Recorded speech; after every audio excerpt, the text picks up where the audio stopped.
Welcome, friends, to a story that bridges time and wonder. Tonight, we will journey into the soaring Andes, where a civilization rose and shaped stone into temples and terraces, with no iron chisels, no draft animals, and no wheels to ease their burden. This is the tale of the Inca, the people who learned to move mountains, literally, using ingenuity, patience, and the silent power of many hands working together. So settle in. Let the quiet rhythm of this ancient world lull you into curiosity and reflection. Let us begin. How the Inca moved mountains without iron tools. Chapter 1. The stones above the clouds, high in the Andean ranges, where the air thins and the mountains stand like sentinels against the sky. The Inca people built what many thought impossible. Long before Spanish ships appeared on distant coasts, the empire of Tawantinsuyu stretched over thousands of miles, its roads winding like woven threads from the deserts by the Pacific to the green folds of cloud forests. Yet perhaps nothing captured the imagination of those who came later more than the stones themselves. Vast blocks of granite and andesite, fitted so precisely together that a blade could not slip between them. In Cuzco, the capital, the great walls of the Sacsayhuaman fortress rose above the valley. Some stones weighed more than 100 tons, shaped not by iron chisels, for the Inca had none, but by simpler, older methods. The workers, called mita laborers, came from villages across the realm, conscripted for months at a time. They were farmers, herders, and potters, ordinary people taught to build extraordinary things. The first step was to find the right stone. Quarries dotted the hills outside Cuzco, their scarred faces showing where generations had cut and levered boulders free. The quarrymen used hammerstones, rounded river rocks harder than the granite itself. Day after day, they pounded grooves and ridges until the block yielded with a dull crack. Once freed, the stone had to be moved. This was no simple task, and it was never done alone. Hundreds of workers wound ropes of llama hide around the block. They did not rely on wheels, for the steep slopes and uneven ground made carts impractical. Instead, they pulled as a single body, chanting in steady rhythm, inching the burden down prepared paths slicked with wet clay to reduce friction. At times, logs were placed beneath, not as rollers but as levers, wedging the stone forward a few feet at a time. Along the route, supervisors in bright tunics watched for signs of exhaustion. If a man faltered, another took his place. There was no shame in resting. The work was too great for pride to matter more than endurance. Women and children lined the road, offering water in gourd vessels, weaving fresh ropes, singing encouragement. When the block finally arrived at the building site, shaping began in earnest. Hammerstones again struck the surface, wearing it smooth and testing the edges. The workers relied on charcoal dust to reveal high spots, rubbing it across the stone and watching where the black streaks clung. There was no haste, only repetition, until the surfaces matched so closely they seemed to melt together. Over time, each stone took its place in the rising wall. Some were squared, some left in their natural shapes, their irregular outlines locking together like pieces of a puzzle. The Inca called this way of building ashlar, but to outsiders it looked like something more, like proof of forgotten secrets or magic beyond reach. Yet, there was no magic here, only patient labor and an understanding of materials honed over centuries. The walls of Sacsayhuaman did not rise in weeks or months, but over generations. Fathers taught sons to shape stone, as their ancestors had. Every block bore silent testimony to thousands of hands, each blow of the hammerstone echoing across the ages. When the Spanish chroniclers arrived, they could scarcely believe what they saw. They searched for hidden tools or ingenious contraptions, but found none. What they found instead was a culture that measured achievement not in how swiftly a thing could be done, but in how well it could endure. In time, earthquakes would rock Cuzco, toppling the newer colonial buildings. But the old Inca walls remained, their massive stones unmoved. Even now, centuries later, they still stand above the city, watching the high valleys and the thin Andean light. This was how the Inca moved mountains. Without iron, without wheels, without the engines of war. They did it with endurance, with discipline, and above all, with a faith that no obstacle was too great for many hands joined together. And with time and patience, we will finally be able to get past the limits that nature has put on herself. Chapter 2. The quarries of the sacred valley beyond Cuzco lay the sacred valley, where the Urubamba River carved a path through terraced hills and fertile fields. Here, too, the Inca found the stones they prized most, massive veins of white granite and speckled andesite that would one day form temples, fortresses, and stairways leading into the clouds. The quarries themselves were more than sources of rock. They were places of ceremony and caution. Before any cutting began, priests came to offer coca leaves and chicha, the fermented maize drink, to the mountain spirits. The Inca believed that every peak was alive, a guardian who might withhold its gifts if not properly honored. Only after the rituals did the quarrymen raise their hammerstones and begin the slow labor of splitting the boulders. Each worker carried a pouch of tools that, by modern standards, seemed too simple for the job. River-worn stones the size of a man's fist, wooden wedges soaked in water to swell them tight in cracks, and lengths of rope braided from llama hide. But the method was proven by time. First, they marked the line where the rock must break. Then, with a steady rhythm, they struck along the groove. Day after day, the pounding continued, until a hairline fissure deepened, spreading inward until the stone finally surrendered to gravity. Sometimes, a boulder split cleanly, leaving two halves ready for shaping. Other times, it fractured unpredictably, and the men would stand in silent respect, accepting that not every plan could master the stubborn nature of stone. Once the quarrymen freed a block, teams of workers levered it onto sledges built from stout timbers. These sledges did not glide smoothly. They lurched and strained as ropes pulled them down the slopes.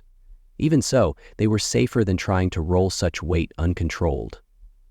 Along the path from quarry to building site, resting stations were prepared.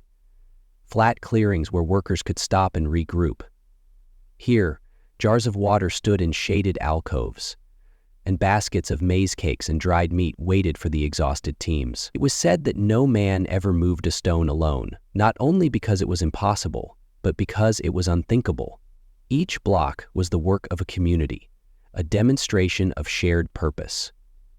The Sacred Valley quarries also supplied stone for the terraces that clung to the mountain slopes.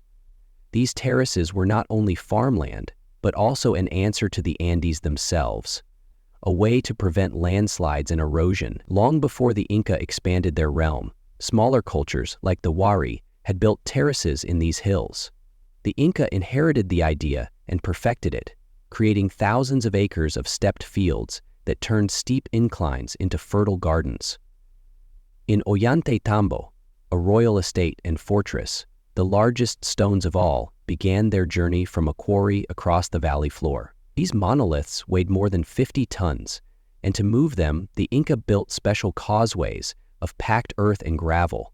Ropes were secured around the stones, and hundreds of men strained together, calling out in unison.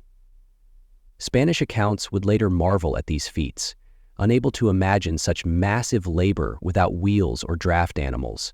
But the Inca knew that with enough hands and enough time, even the mountains could be persuaded to yield. There were times when a stone slipped or a rope broke, sending men scrambling out of harm's way.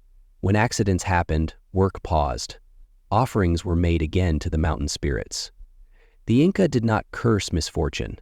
They simply accepted that no effort was certain and no risk ever fully controlled. Throughout the Sacred Valley, the scars of old quarries still remain. Shallow trenches where wedges once split granite, tool marks etched like faint signatures across abandoned blocks. Some stones were left midway to their destination, never retrieved. One, called the Tired Stone, still lies near Ollantaytambo's riverbank, too vast to move further. Generations of travelers have looked on it and wondered what determination and what exhaustion it must have taken to bring it even that far. The work of quarrying was seasonal. In the rainy months, paths turned to mud, and moving stones was impossible. So the workers returned to their villages to tend their fields, only to be called back when the skies cleared. In this way, the cycle of farming and building continued, binding together communities across the empire. As much as the Inca relied on their laborers, they also respected them. Mita's service was an obligation, but it was not permanent. When a man's turn came, he left his family with stores of maize and potatoes provided by the state. His absence was not abandonment, it was contribution. When he returned, another took his place. The Inca rulers understood that such great projects were only possible because ordinary people believed their efforts mattered. At dusk, when the day's labor ended, the quarrymen gathered around small fires. They chewed coca leaves to ease fatigue and told stories of earlier generations who had shaped the stones before them.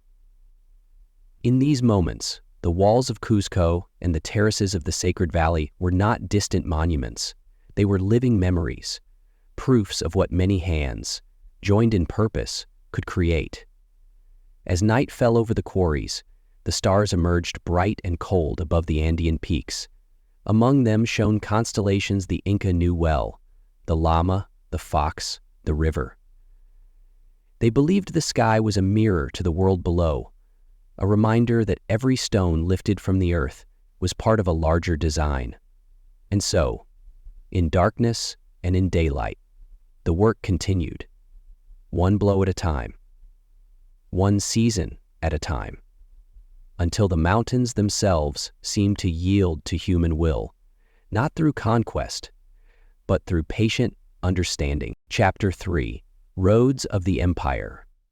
Before a single wall could be raised in Cuzco, or a temple stone set in Ollantaytambo, the Inca had to solve a more fundamental problem: how to connect their world. The Andes are a land of extremes: sharp cliffs, narrow valleys, sudden storms, and rivers that flash with meltwater from peaks too high for trees. To move anything, people, stone, messages, required more than effort. It required vision. So the Inca built roads. They called their network Kapanan, the Royal Road. Stretching over 24,000 miles, it wound from the deserts of the north to the glacial passes of the south. The roads crossed rope bridges, scaled stone stairways, and passed through tunnels carved by hand. Wherever the land rose or broke apart, the Inca adapted, not by leveling the terrain, but by understanding it. In the highlands, where the air thinned and the clouds clung low, the roads hugged the mountainsides, edged with small walls to hold back landslides. In the coastal plains, they ran straight and firm, often marked with lines of white stones to guide travelers across the dunes. Every 100 paces or so, a pile of stones called an apacheta reminded passers-by to offer a prayer or a coca leaf, acknowledging the spirit of the land. And always, these roads led somewhere, towards storehouses, temples, garrisons, and the capital itself. They were not built for beauty, though their curves across the landscape had a quiet elegance. They were arteries of power, used to move armies when needed, goods when available, and knowledge when it mattered most. Unlike the grand avenues of Rome or the paved roads of later empires, the Kapaknan was often no wider than a man's shoulders. Yet it could carry the weight of a realm. Caravans of llamas padded along its paths, bearing sacks of salt, dried fish, and textiles. Messengers, called chasquis, sprinted between way stations known as tambos, passing quipu cords of information from one runner to the next, like relay batons. A chasqui might cover 100 miles in a day, leaping over boulders, sprinting up switchbacks, and pausing only to drink water from a gourd. At each tambo, he handed off the message to another, ensuring that news from the farthest provinces reached the Sapa Inca with astonishing speed. But the roads carried more than trade and messages. They bore people: engineers journeying to oversee terrace construction, midwives traveling to mountain villages, and work parties summoned for mita labor. When the fever seasons came or crops failed in a remote valley, help could move swiftly along these same paths, guided by waymarkers and the memory of those who had walked them before. To cross rivers, the Inca used rope bridges woven from grasses harvested on the high plateaus. Communities were tasked with maintaining these spans, a ritual as much as a duty. Before a new bridge opened, villagers gathered to bless it.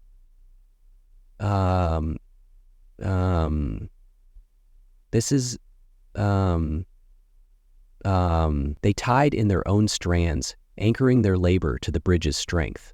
No metal bolts, no concrete piers, just tension, technique, and tradition.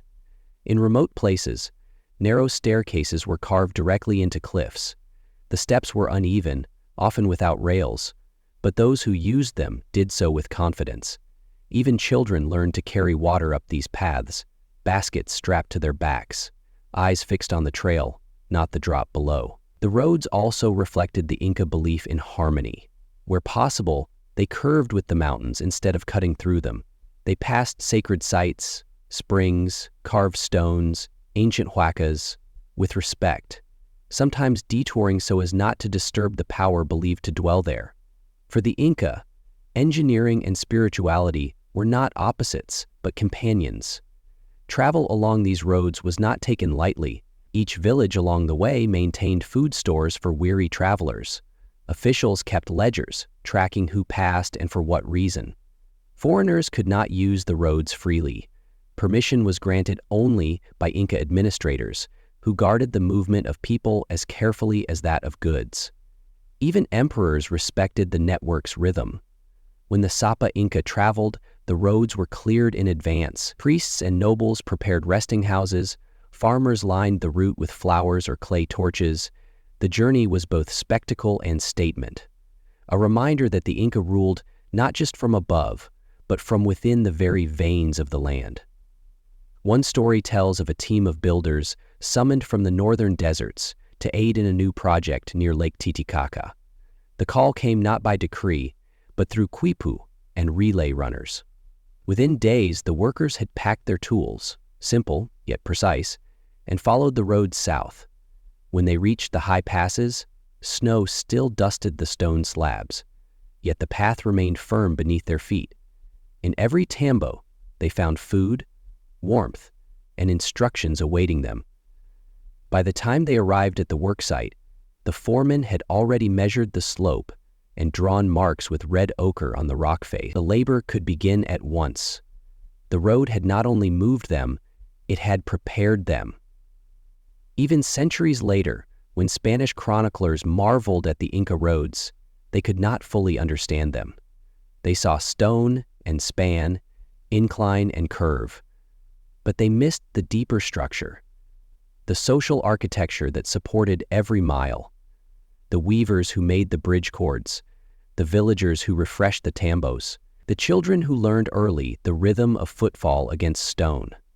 To the Inca, a road was never just a way to get somewhere. It was a thread binding people to land, past to future, ritual to reality, and so the stones moved, slowly, deliberately, along roads laid not by kings alone, but by hands that understood what it meant to travel in service of something greater than the self. Chapter 4. Quarrying the Living Rock. Before the roads could deliver stone to the building sites, the Inca had to coax it from the mountains themselves. Unlike later empires that relied on iron chisels or steel wedges, the Inca relied on techniques that combined observation, persistence, and a profound respect for the material. In the quarries above Ollantaytambo, where pink granite still lies in massive veins, workers began not by striking the rock, but by listening to it. Elder quarrymen taught apprentices to wrap their knuckles along the surface, feeling for the subtle vibrations that revealed fissures invisible to the eye.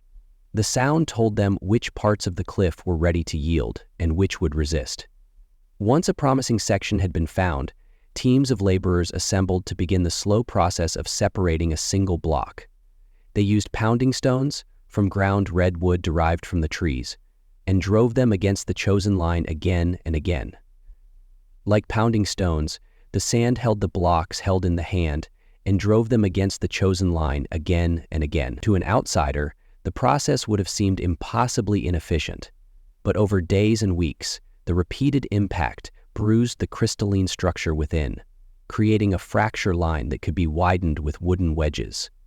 Sometimes, they heated the rock with carefully tended fires, then poured cold water along the cracks, shocking the stone so that it split along the prepared seams.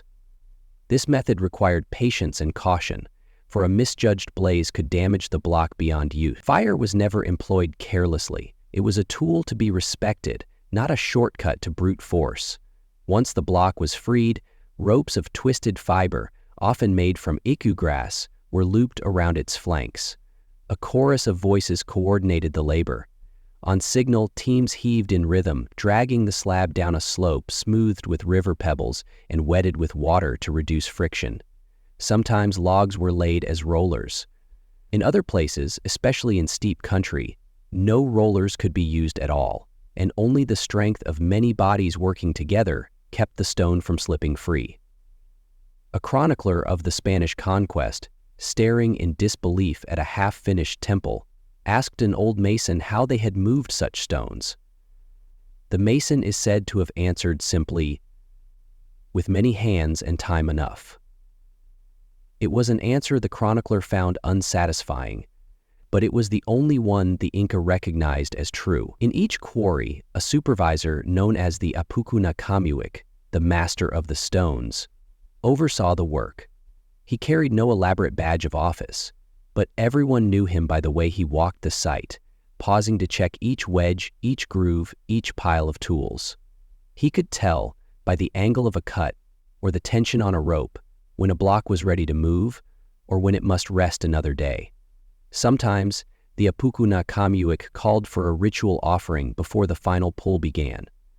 Sometimes, the Apuku na Kamuik called for a ritual offering before the final pull began. A sprinkle of chicha beer, a wisp of coca smoke, or a handful of maize was left on a ledge, a gesture of gratitude to the mountain for surrendering part of itself. To the Inca, the rock was not inert. It was a living presence, and taking from it imposed a debt. Once the block had been moved from the quarry's edge, the task was far from complete. The surface had to be dressed, pounded smooth with stone hammers and polished with sand. No iron chisels bit into these faces. Only patient abrasion shaped them into forms fit for temples or fortresses. At times, an unexpected crack revealed itself midway through dressing. Then, all the work of weeks might be lost. But no curses were spoken. The stone had simply chosen otherwise. Another block would be found. Children sometimes watched from safe distances, their eyes wide. They would mimic the laborer's gestures, slapping small rocks against the ground in play. These games were more than amusement. They were lessons in discipline, in the understanding that mastery came not from force, but from repetition. In the evenings, the quarrymen built small fires and cooked maize or potatoes. They shared chicha in gourds and spoke in Quechua of home villages far below. Some told stories of stones that moved as if alive, sliding along prepared paths without human touch. Whether these were memories or myths, no one thought it strange to imagine the mountains themselves lending aid. As night fell, the quarry quieted. Only the wind moved across the scarred rock face, sighing among the wedges and ropes left waiting for dawn.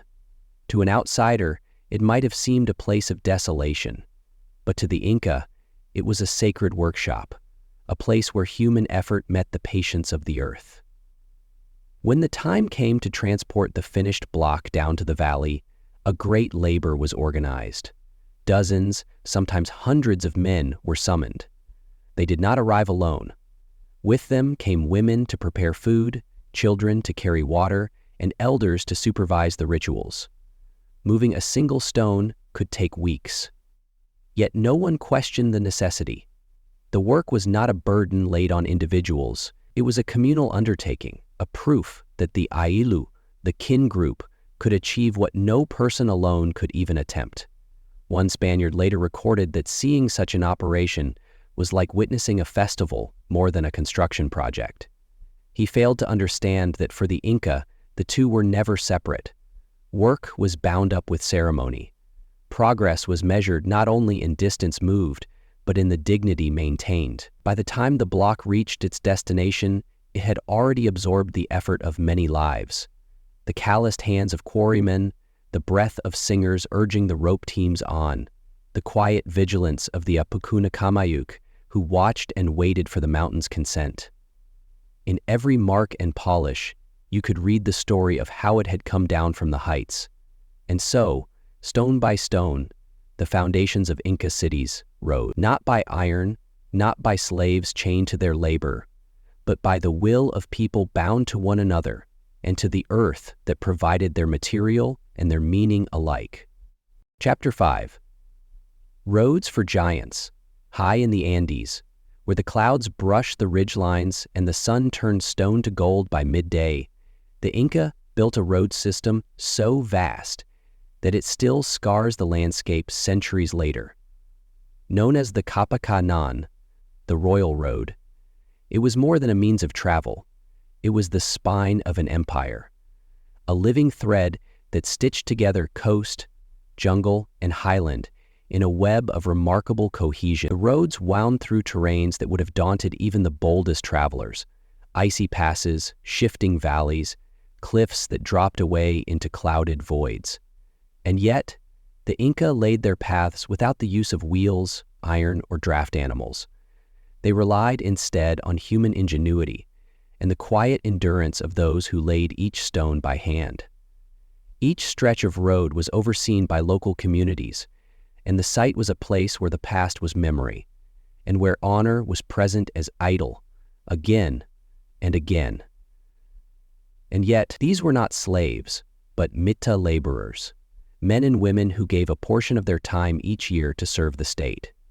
The work was arduous, flattening paths, hauling stones up from distant quarries, yet it was seen as a form of devotion, a way to be part of something that extended far beyond the bounds of one's home village. To build a section of road, the Inca first surveyed the land. They chose routes not for ease, but for stability. If a longer path followed firmer ground, it was preferred. In marshy valleys, the roads were raised on layers of gravel and stone. In mountain passes, they were carved into the rock face itself, steps chiseled into cliffs that fell away into green oblivion. Everywhere, the same attention to craft was evident. In flatter regions, the roads were paved with tight-fitting stones, each one shaped so that it would not shift underfoot, even after years of rain and wind. In sandy deserts, where paving was impossible, the path was marked with white stones or low walls, guiding travelers through the shimmering heat. Suspension bridges spanned roaring rivers, woven from nothing but plant fiber and anchored to stone abutments on either shore. These bridges were feats of engineering and cooperation. Entire communities turned out to replace them at regular intervals, braiding thick cables from grass, singing the same songs their ancestors had used for generations. A worn bridge was never abandoned. It was renewed, piece by piece, as part of the rhythm of life. Along the road, tambos, way stations, were built at regular intervals. These were small lodges with storehouses, fire pits, and sleeping platforms. Here, messengers could rest, food could be cached, and travelers could seek shelter from storms that arrived with terrifying speed. Some tambos were large, almost like inns. Others were little more than stone huts. Yet they were spaced with care, allowing the empire's heartbeat to echo uninterrupted from Quito to Cusco. Then, there were the chasquis, the runners. These men were trained from youth to carry messages along the roads, leaping from peak to peak with astonishing speed. Each carried a quipu, a knotted string of colored cords containing the information he was charged to deliver. At each relay station, a fresh runner awaited. The handoff was seamless, timed to the breath. In this way, a message could cross hundreds of miles in mere days. The road did not only carry words, it moved goods as well.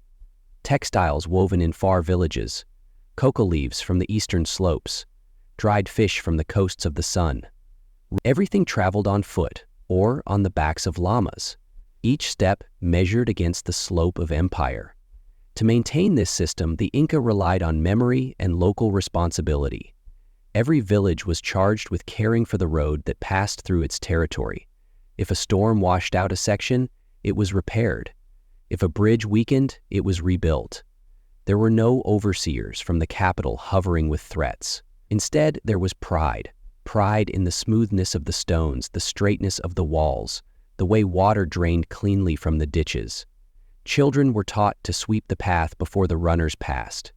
Women lined the roads to cheer the chasquis, offering them handfuls of roasted maize or coca to chew. Old men sat near the tambos, recalling the days they too had run, or built, or guided others. The road was not just infrastructure, it was culture, shared and living.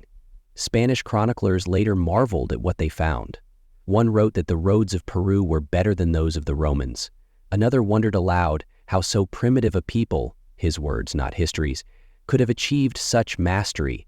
But the Inca were not primitive. They were precise. Where others might have turned to brute strength or iron tools, the Inca turned to design and human cooperation. They understood the land not as something to conquer, but as something to harmonize with. The roads proved that principle. They curved with the mountain, rose with the ridge, descended with the slope, always matching the rhythm of the world they knew. In time, the roads would carry more than travelers. They would carry soldiers to the edge of rebellion, priests to the high temples, engineers to the sites of great new terraces, but they also carried songs, laughter, news of births and marriages, tales of storms and safe returns. They carried the soul of a people bound together by paths not paved in iron, but in trust. Even today, fragments of those roads remain. Hikers cross ancient bridges. Farmers guide their llamas along dusty paths once trodden by chasquis. The stones are worn, but they endure. And if you listen, especially at dawn, you might hear it still. The whisper of footsteps, the rustle of wind in woven grass, the heartbeat of a civilization that stretched across mountains, not by domination, but by connection. Chapter 6. The Voice of the Quipu. In an empire without written language as the Old World knew it, record-keeping took on a form as remarkable as any carved stone. The Inca called it the quipu, a bundle of cords knotted in ways that captured numbers, tribute, and the unfolding story of the realm. No iron stylus scratched symbols onto parchment. No ink-stained palm leaves or papyrus. Instead, the Inca wove their memory from cotton and wool, spun it into color-coded strands, and tied it with patient precision. To them, the quipu was not merely a tool, it was a voice, one that spoke across generations. In the city of Cusco, the administrative heart of the empire, quipucamayocs, the keepers of the cords, worked in shaded chambers where light fell through narrow slits high in the walls. Their task was more than calculation, it was translation, a bridge between abstract knowledge and the pulse of life in hundreds of valleys and high plateaus. A quipu might begin as a single primary cord, thick and sturdy. From it dangled many pendant cords, each of a different hue: scarlet for soldiers, green for crops, yellow for gold, white for tribute of cloth. Along each cord, knots were tied in intricate patterns. Extracorientic, appropriate for tasks, and extremely important and accessible. A long knot, a figure-8 knot, a series of short knots. Each had its meaning. The spacing of knots denoted units, tens, hundreds, thousands. When a quipucamayoc ran his fingers along the cords, he felt not only quantities, but the subtle difference between tribute owed and tribute collected, between a village's promise and the fulfillment of that promise. Even today, no scholar can say they have fully decoded every nuance. These cords were used to track the movement of stone from quarry to terrace. Each community that contributed labor and materials sent a quipu to Cusco, recording precisely how many workers had left, what supplies they carried, how long they would be gone. In the capital, Clerks compared these records against others to prevent fraud or negligence. Yet the quipu was not a cold ledger. It also held memories, names of ancestors, the order of succession, the festivals observed when the harvest came in. An entire history of the Inca world hung in these silent threads. When Spanish chroniclers first encountered the quipu, they called it a barbarous contrivance, unable to comprehend that literacy could take forms beyond paper. But in truth, these cords had been the backbone of the empire's logistical marvels. Without the quipu, no official could have known how many bushels of maize a province produced, how many warriors stood ready to defend a border, how many stonemasons were needed to finish a temple. In the construction of the great terraces, it was the quipu that governed when each labor draft would arrive, how much food must be stockpiled to feed the workers, and which quarry would provide stone. The laborers themselves could not all read the knots, but they respected the men who could. When a quipucamayok appeared at a work site bearing a new set of cords, it was understood that a decision had been rendered far away, a decision that would ripple into the daily rhythm of their hands and feet. Each time a shipment of stone was sent from the quarry, a record was knotted. The type of rock, the quantity, the destination. If a load arrived damaged, another cord was tied to record the loss. If a messenger failed to deliver his information, the absence of a knot told its own tale. This precision helped explain how a people without iron chisels could organize such monumental feats of construction. It was not brute force alone. It was the careful, consistent recording of every resource, every hour, every intention. And yet, in the evenings, the quipucamayoks were not merely clerks. Some were also storytellers. They gathered their apprentices in small courtyards and demonstrated how a series of knots could evoke not only quantities, but the rise and fall of dynasties. A certain arrangement of cords might recount how Pachacuti, the great reformer, rebuilt Cusco after defeating the Chancas. Another series recorded the festivals of Inti Raymi, when the sun was honored with dances and offerings, and the sun himself was always there to shout, "Raymi, Raymi," when the sun was honored with dances and offerings. It was said that an elder quipucamayok could run his hand along the cords with eyes closed and speak an account so vivid it seemed as if he had been there. This knowledge was passed down through careful training. Each apprentice learned not only to tie knots, but to feel the subtle language of color, twist, and placement.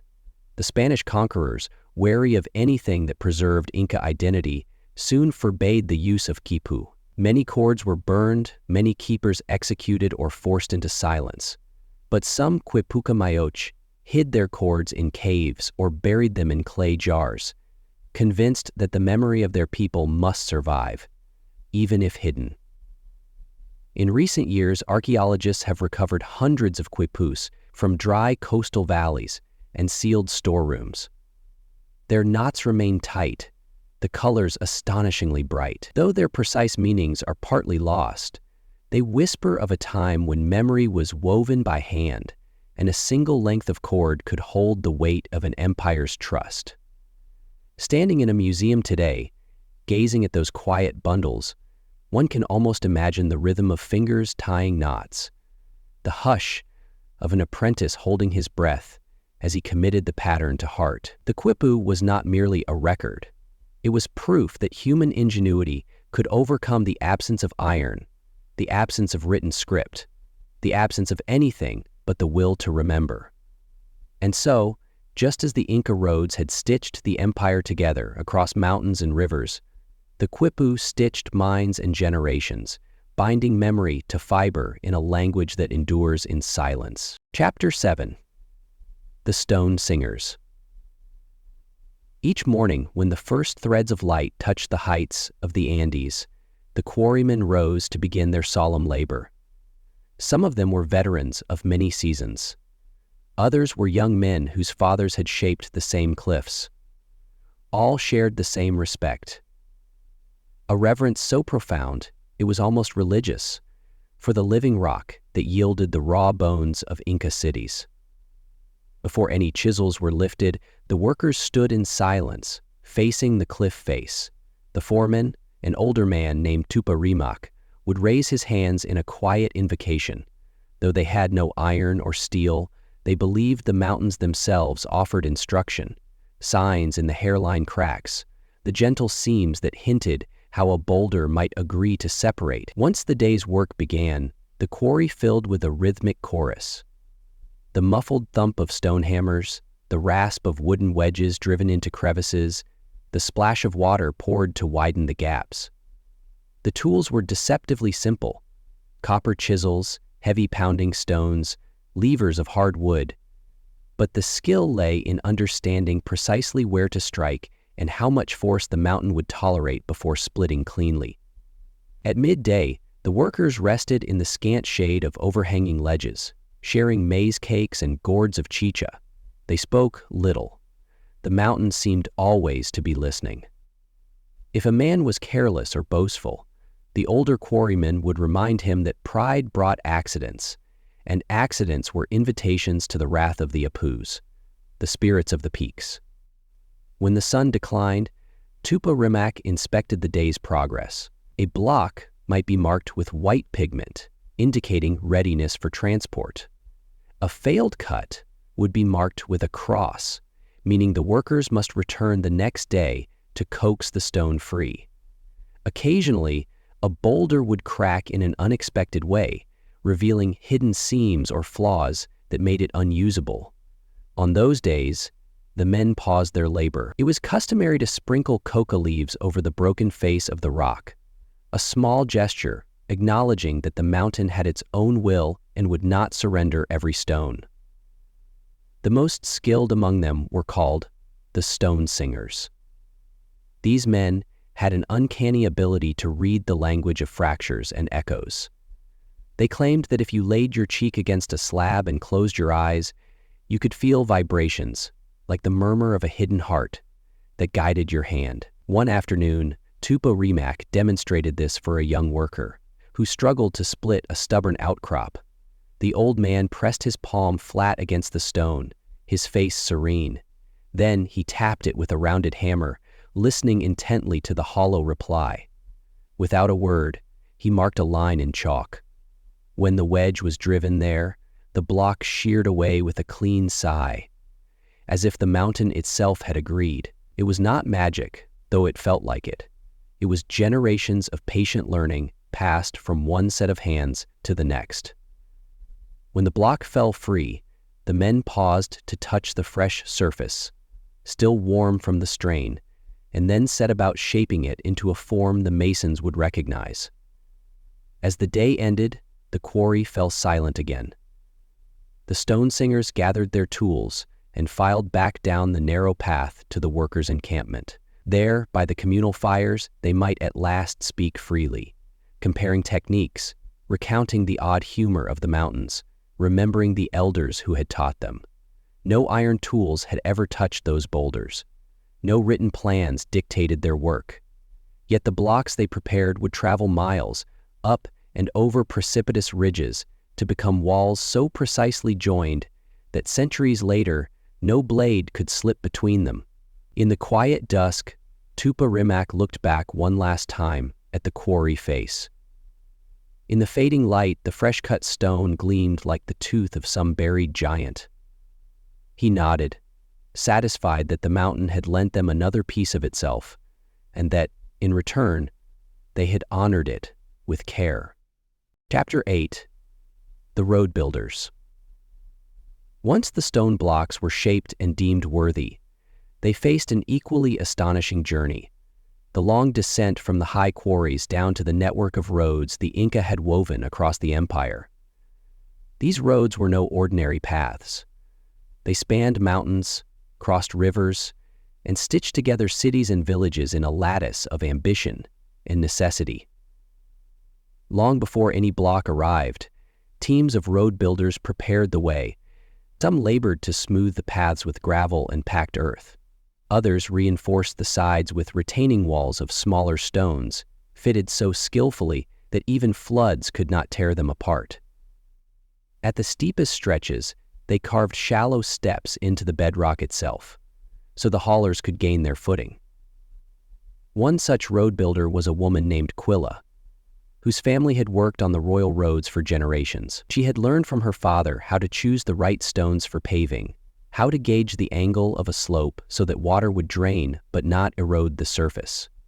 Her knowledge was prized, and when she walked the road ahead of the hauling teams, the workers knew they were in good hands. Before any transport began, Quilla and her crew inspected the route. They checked every switchback for loose debris, every culvert for blockages. They planted stakes along the margins to mark the safe passages, and when necessary, they built temporary platforms of woven reeds to span the gullies carved by seasonal rains. At dawn on the day of a hauling, Quilla often rose before the rest, walking the route in silence. She would pause to press her fingers against the packed earth, testing whether the night's cold had left it slick. Sometimes she would leave a small offering, a pinch of maize flour, to the spirits of the road, a tradition as old as her grandmother's stories. The road itself was a marvel. It bore runners who carried messages faster than a horse might gallop, caravans laden with tribute from distant valleys, armies dispatched at the Sapa Inca's command. Yet on the day a great stone was moved, all traffic yielded. Every watcher knew the significance of what passed, a fragment of mountain becoming a fragment of empire. When the hauling teams approached, Quilla would stand to the side, her eyes tracing the line of men and ropes inching their burden forward. The haulers used no wheels. The roads were not made for carts, and instead relied on sheer muscle and cunning. They looped ropes of llama hide around the stone, bracing them across broad wooden sledges slicked with mud or water. As the block advanced, the road builders moved in a quiet dance around it, sweeping away debris, pouring more water to reduce friction, replacing the woven mats when they wore thin. Sometimes they sang in low voices, not for the gods but for each other, to set the rhythm of the work. When the day's haul was finished, Quilla oversaw the repairs. The passing of so much weight could tear a surface to tatters, and she took pride in leaving no trace of damage behind. She believed the road itself had dignity, that it deserved care equal to any palace or temple. As dusk fell and the last teams departed, she remained a little longer. She walked the quiet length of the switchbacks, feeling the cooling stones under her bare feet. She could almost imagine she heard the road sighing in relief, the way a body relaxes after hard labor.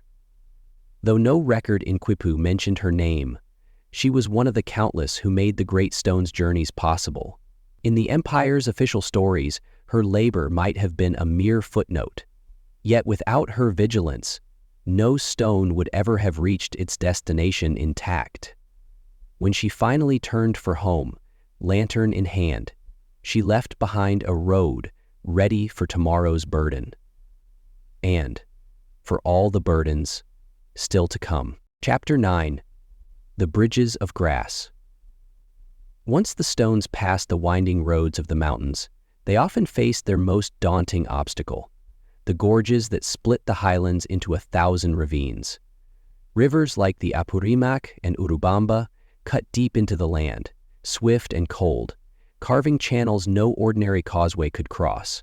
And so, the Inca built bridges, not of iron or carved beams, but of grass. These bridges were called quipu.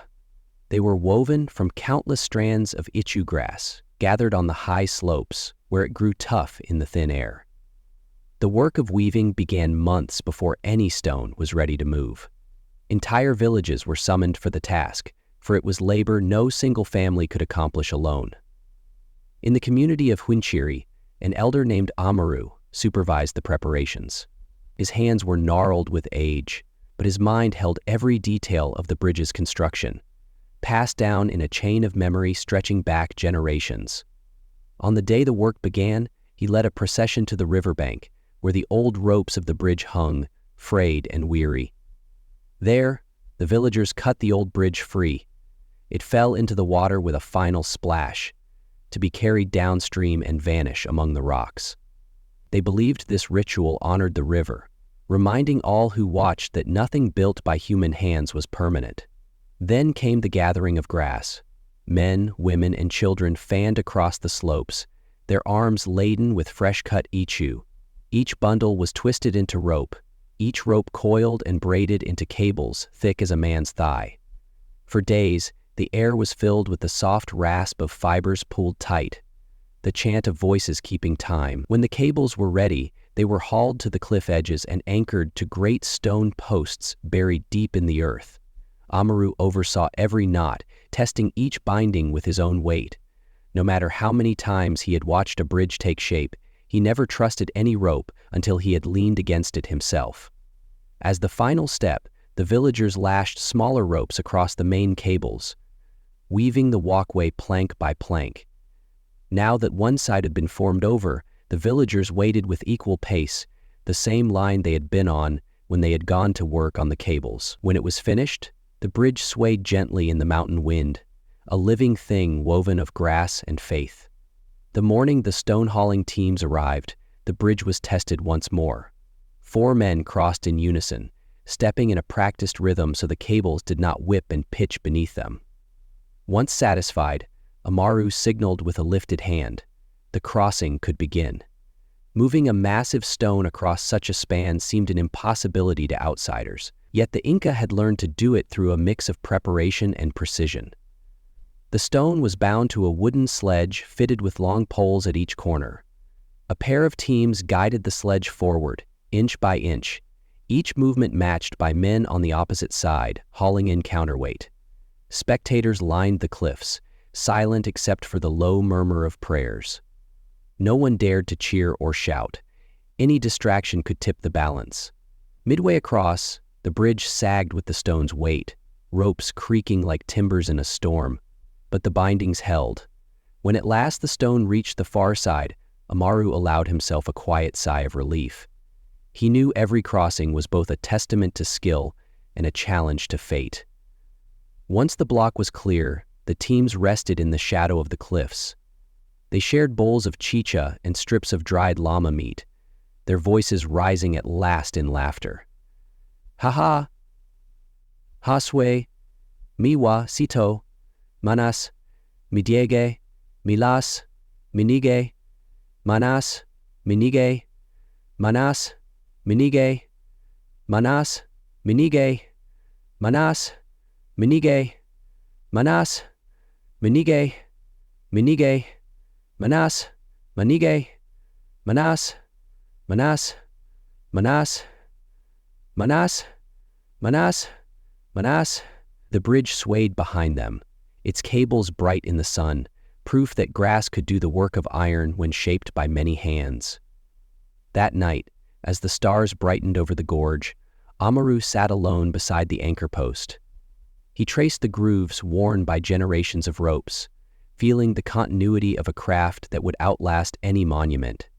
He had no doubts that when he was gone, another elder would take his place, and the bridges would still span the rivers, woven, rebuilt, and woven again. Chapter 10. The Slope of Stones. After the river crossings, the hauling teams faced the most arduous stage of the journey, the final climb to the construction site. Many of the Inca's grand temples and fortresses were built on high terraces, where the walls would rise into the sky as if in defiance of the mountains themselves. The last slopes could take weeks to ascend, for the stones were immense, the roads narrow, and every step upward demanded fresh ingenuity. On one such slope near what would become Sacsayhuaman, the workers gathered before dawn. The air was thin, carrying a bite even in summer. Men wrapped in thick alpaca cloaks stomped their feet to wake their circulation. They spoke little. Each knew what lay ahead. The road was steep enough that sledges could no longer be pulled in the usual way. Instead, the engineers, priests, and overseers schooled in the arts of building devised a method as old as the culture itself. They prepared ramps of tamped earth and layered them with smooth river stones, then poured water to form a slick sheen of mud. At daybreak, the stone was lashed into its sledge. 50 men gripped the ropes on either side, while others braced the back with stout poles. A horn call signaled the first heave. With a creak of timbers and the groan of straining muscles, the block slid forward a hand's breadth. Another heave, another inch. This was no parade of triumph, but a grueling contest of stamina. Every few yards, the team stopped to drive wedges beneath the runners, securing the load so the men could rest. They drank water sweetened with crushed coca leaves to dull their fatigue. Some chewed wads of the leaves, tucking them in their cheeks for hours. At one point, a sudden gust of wind rattled down the slope. The men froze, instinctively tightening their grips. High winds had toppled stones before, and no precaution was too small. When the gust passed, the overseer gave a slow nod, and the work resumed. By late afternoon, the stone had climbed a third of the slope. The team decided to camp there rather than risk fatigue. They stacked thick wooden beams behind the sledge, bound it fast with llama head ropes, and checked every knot twice. Only then did they step away to gather around their evening meal. Bowls of maize stew, shared without ceremony. As the stars emerged, the slope became a quiet place. The block sat in its cradle of beams, an immense shape against the darkness. Small fires flickered along the edges of the road. Men lay wrapped in blankets, their limbs sore but their minds untroubled. They knew tomorrow would bring more hauling, more sweat, more vigilance, but they also knew they would succeed. Before dawn, one of the elders rose and walked the slope alone. He touched the ropes and the sledge, whispering words no one else heard. He believed the stones carried a spirit of their own, one that needed appeasement. When he finished, he scattered a pinch of maize flour before the runners. At first light, the teams assembled again. They checked the wedge braces, retightened every rope, and took their places. One more day, and perhaps another after that, and the stone would stand atop the plateau, ready to become part of something larger than any single life. When the horn sounded, they heaved in unison. Inch by inch, they advanced, bound together by a purpose older than memory itself. Chapter 11. The fitting ritual atop the high plateau where the great wall would rise, the stone finally arrived. Scarred by its journey, flecked with bits of rope and mud, it rested in silence beneath the morning sun. Around it, other stones, some already placed, others waiting, cast long shadows over the packed earth. The air was thin, and the wind moved like a whisper through the grass. The stone was not yet part of the wall. That final transformation required a ritual unlike any other, the fitting. It was here that the Inca builders achieved what others could not, laying stones so precisely that not even a blade of grass could pass between them. The master mason, a man called Quina, stepped forward. His hands were broad and scarred from years of shaping stone. He knelt beside the block, brushing away debris with a sprig of ichu grass. Around him stood apprentices and other workers, watching in quiet anticipation. Before any tools were lifted, Quina placed both hands on the stone and closed his eyes. He did not speak. Instead, he listened, to the silence, to the stone, to the air. Then, gently, he tapped it 3 times with a rounded stone hammer, marking the beginning of the fitting ritual. From that point, the work became both practical and sacred. Pina and his team moved slowly, using no chisels of iron, for the Inca had no such tools, but instead stone hammers, bronze implements, and long hours of careful abrasion. With each pass, they removed slivers, matching the block's face to the contour of its future neighbor. The process was a dance of patience. After each adjustment, the block was tested, shifted slightly into position, checked for gaps, then drawn back for more shaping. Sometimes they rubbed dark clay along the contact surface to reveal pressure points. When the clay wore evenly, they knew the join was near perfect. The youngest apprentice carried small dishes of water mixed with crushed herbs. Every so often, he offered them to the workers to cool their hands and wipe dust from their eyes. They worked without complaint, for they knew this stone would outlive them all. By midday, the block neared its final form. One last ridge resisted, a stubborn curve along the underside that refused to meet flush with the wall. Quina studied it for a long time, then gave a single nod. The team set up a rubbing frame made from llama hide, stretched between wooden rods. Using a paste of fine sand and sap, they began the last round of polishing. As the sun began its descent, the moment came. The team raised the block slightly with wooden levers and slid it into position. A hush fell over the plateau. Quina ran his fingers along the seam. No crack showed, no sliver of light passed through. The stone had found its place. To mark the occasion, the team poured a small offering of water onto the joint. Clear, cold, and drawn from the nearby spring, it trickled between the stones and disappeared.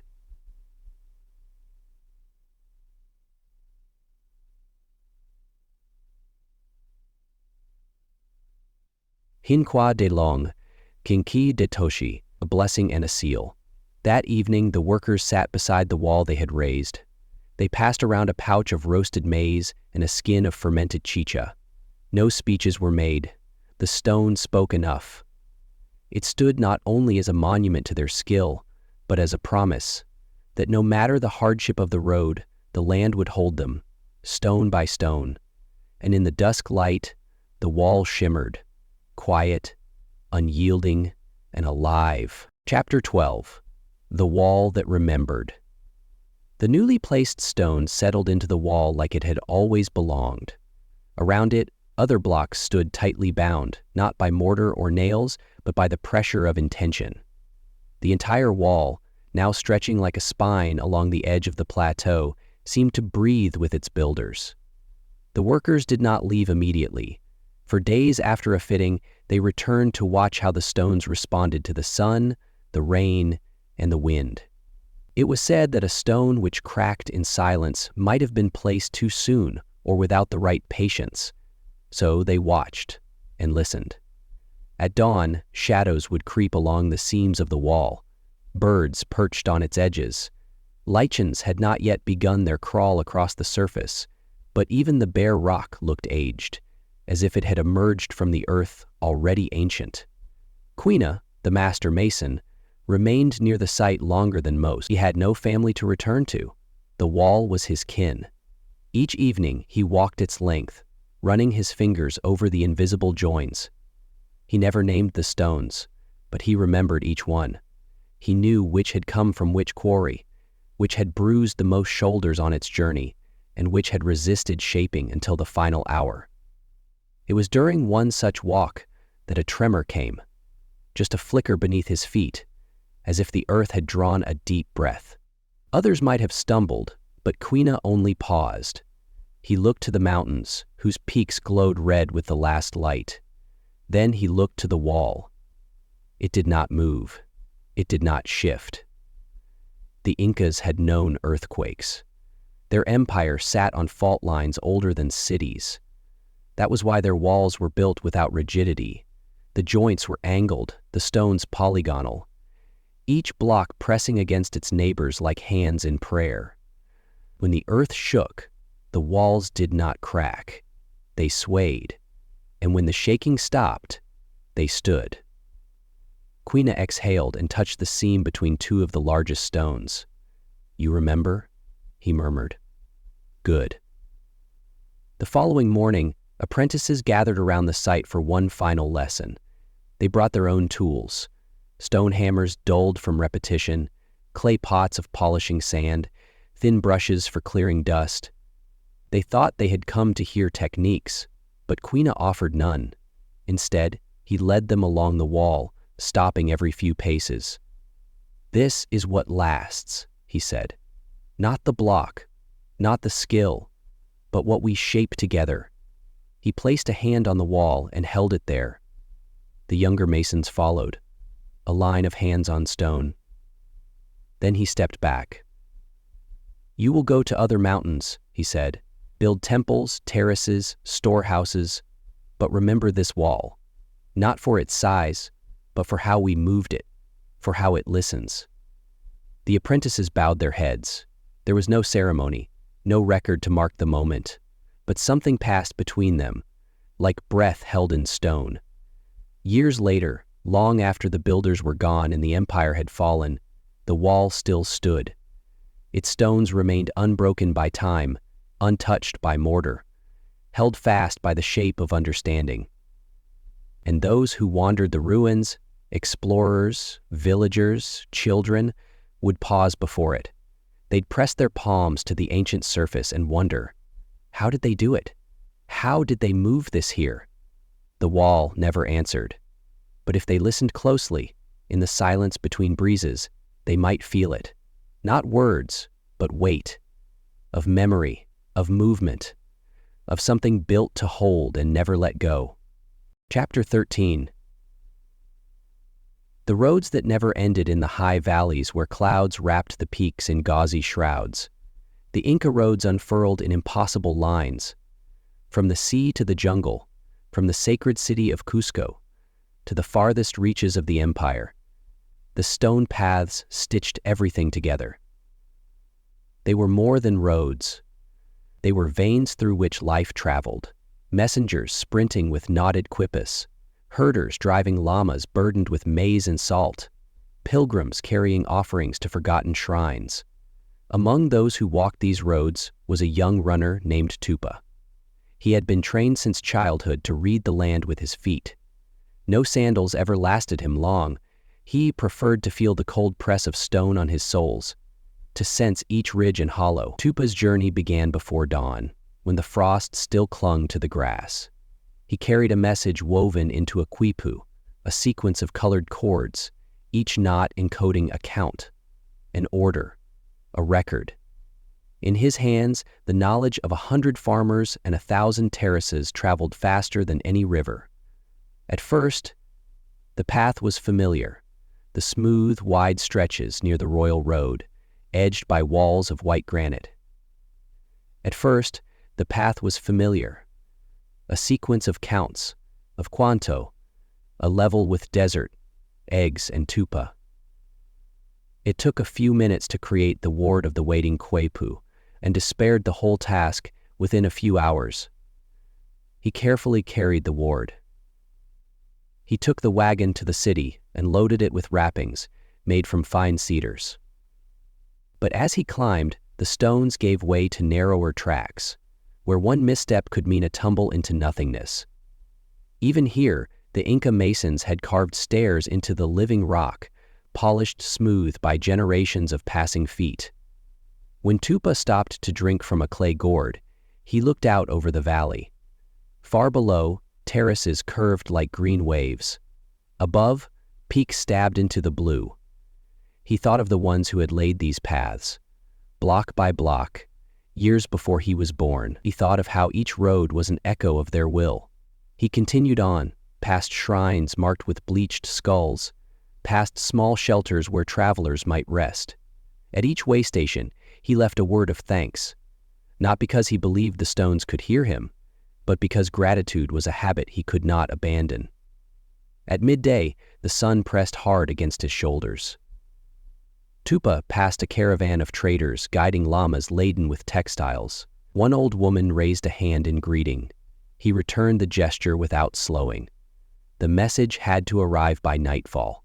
Hours later, as shadows lengthened, Tupa reached a place where the road split in three.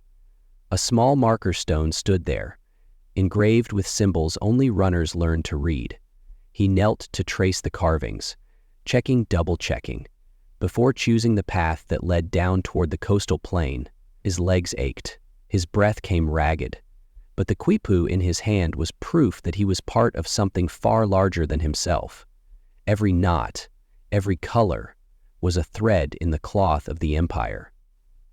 When he reached the next tampu, the way station keeper came out with a bowl of maize gruel and a mat woven from reed.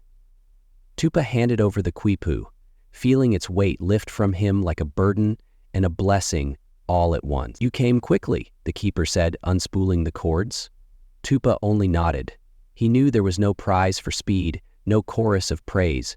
The reward was the road itself, the knowledge that he had carried something that mattered, and that tomorrow he would do it again. Long after Tupa rested, the roads remained. They crossed deserts where no rain fell, climbed cliffs no road should traverse, and bridged canyons so deep the river was only a glint of light. Centuries later, travelers still marveled at their endurance. And though the empire fell, though the quipus were forgotten and the runners vanished into legend, the roads never did. They waited in silence, ready to carry any who had the will to walk them. The songs took on an indifference, and the towns grew, and the cities. But for generations, the story of that wall belonged to the descendants of Yupanqui, a mason whose name did not survive in records, but lived on in memory. Yupanqui had come from a village known for its quarrymen. As a boy, he learned to listen for the hidden seams in stone, the places where a wedge might split a boulder cleanly. When he grew older, his skill brought him to the heart of imperial projects. On this mountain ledge, he supervised a crew of 50 men. Together, they coaxed each block from the cliffside, shaped it, then guided it inch by inch up winding ramps. There were no iron chisels, no wheels, no beasts of burden that could manage such a climb. Only human will, ropes of woven agave, and levers carved from hardwood. By day, the ledge rang with the steady percussion of stone hammers. By night, the masons slept in shelters of reed and hide. Yupanqui rose before the dawn each morning, touching the half-set stones as if greeting old friends. He measured their surfaces with plumb lines of knotted cord and ran his palm over each seam, searching for the smallest gap. One evening, a young mason named Chuki approached him, eyes dark with doubt. "Master," Chuki said, "why must every stone fit so precisely? A gap the width of a finger cannot matter." An older man sighed. He said that width of a finger cannot matter. Yupanqui looked toward the horizon, where the last light caught the snow caps in a cold blaze. "It does matter," he said at last, "because long after we are gone, this wall will remain, and those who see it will know whether we respected the work." Chuki said nothing more, but the next day he worked in silence, striking each surface with careful deliberation. When they lifted the last stone before the long interruption, it was Chuki who stood beside Yupanqui. Together, they eased the block into place until it kissed its neighbors with no space left between. Then came the summons to other works. Some left willingly, others lingered, reluctant to abandon what they had begun. Yupanqui was among the last to descend the mountain. He walked the length of the wall one final time, palm trailing over the cold, unyielding faces of the stones. In the years that followed, many of the masons never returned. Some died on other projects, some vanished into the sweep of history. But the wall remained, unfinished, yet perfect in the parts completed. A monument to the idea that human hands, guided by respect and patience, could make mountains yield their secrets. Travelers who came centuries later marveled at the precision, unable to fathom how such feats were possible without iron or mortar. They guessed at lost techniques or hidden tools, but the truth was simpler. The stones had yielded to time, to discipline, to the refusal to accept anything less than exact. At the edge of the wall, in a crevice, protected from rain, someone, perhaps Chuki himself, had carved a single word before leaving: Yache, knowledge. It was not a boast, it was a reminder that in shaping stone, the Inca had also shaped themselves into people who believed that the measure of their work would outlast any empire. Chapter 15, Echoes in the Stone. Long after the empire fell and the Spanish banners rose above the Andes, the unfinished walls remained, silent witnesses to all that had passed. Generations came and went, and still the colossal stones clung to the mountainside, unmoved by conquest, unbroken by time. Villagers who tended their terraces below sometimes climbed the old path to leave offerings: sprigs of coca, woven belts, tiny clay effigies of llamas. Refrain: Les ahelegua preside te kefis. They did not do so out of fear or superstition. They came because the walls had come to stand for something more enduring than any ruler, the quiet triumph of hands working together toward an almost impossible goal. One season, a chronicler named Hernando de la Cruz arrived, tasked with recording every marvel of the conquered land. He made careful sketches of the unfinished ramparts, measuring each stone and shaking his head. "No mortar," he wrote in his ledger, "yet no blade can pass between the joints." His native guide, an old man with a face lined like carved wood, watched him with solemn patience. "What did they build here?" Hernando asked, pressing for some grand explanation. "Temple, fortress, tomb?" The old man only smiled. "A place to remember." Hernando did not understand. To him, architecture was only valuable if it had a clear purpose, but the old man knew better. He had heard from his grandfather how Yupanqui and his crew had refused to settle for gaps or crooked courses, how they had given each stone the dignity of exactness. He touched the nearest block, feeling the cold smoothness beneath his palm. He had come here as a child, when his grandfather brought him to see the place where men had taught stone to fit so perfectly it seemed alive. Below, in the valley, fields shimmered in the wind. The irrigation canals still flowed as they had when the Inca walked these heights. Children still carried baskets of maize along the terraces. Life continued. The chronicler closed his ledger, unsatisfied. "It is only a wall," he muttered. But when he had gone, the old man remained a little longer. He traced the seam between two stones, so fine you could barely see the line, and felt the presence of the masons who had stood here centuries before. He imagined Yupanqui rising before dawn, plumb line in hand, guiding each apprentice until their hands grew steady and their hearts grew patient. At sunset, he descended the mountain path. He did not look back. He did not need to. He knew the stones would remain long after any paper record had crumbled to dust. And so the wall stood, unfinished, but perfect in its way, a testament to the Inca's knowledge, to their belief that labor shaped not only the world, but the people who performed it. Each season, wind carried seeds into the crevices, and small flowers rooted there. Travelers still paused to rest in the shadow of the rampart, running their hands across the cool faces of the stones. In their quiet endurance, the walls spoke not of conquest or defeat, but of something gentler and more lasting, the faith that a task done with care would outlive any empire, that precision was its own form of reverence, and that the true monument was not the stones themselves, but the unspoken promise that human hands could, for a time, move mountains.